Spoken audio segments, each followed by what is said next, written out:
রাজধানী জুড়ে শুরু হলো ইন্টেন্সিভ পেট্রোল প্রোগ্রাম।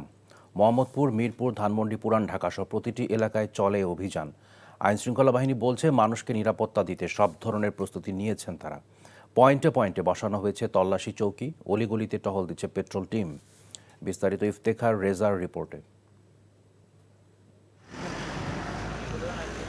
রাজপথে চলছে যৌথ বাহিনীর তল্লাশি চৌকি, অলিগলিতে র্যাব পুলিশের টহল।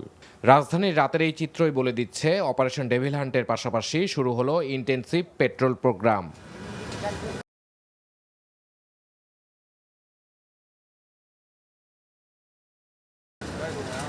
কেউ অপরাধ করে যাতে পালিয়ে যেতে না পারে সেজন্য চেকপোস্টগুলোতে ছিল কঠোর নজরদারি। গাড়ি, মোটরসাইকেলের পাশাপাশি অটোরিকশাও তল্লাশি করে আইনশৃঙ্খলা বাহিনী। আইনশৃঙ্খলা বাহিনীর এমন উপস্থিতিকে সাধুবাদ জানান নগরবাসী।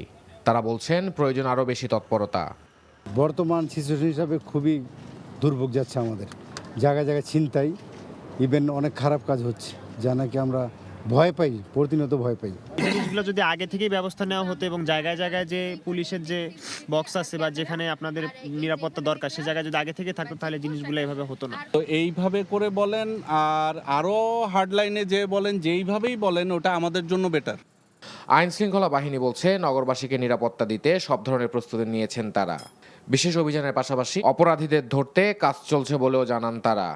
মাননীয় স্বরাষ্ট্র উপদেষ্টার যে ঘোষণা দিয়েছে সেই ঘোষণার প্রেক্ষিতে আমাদের যে টহল কার্যক্রম আগের থেকে কয়েক গুণ জোরদার করা হয়েছে বেশি।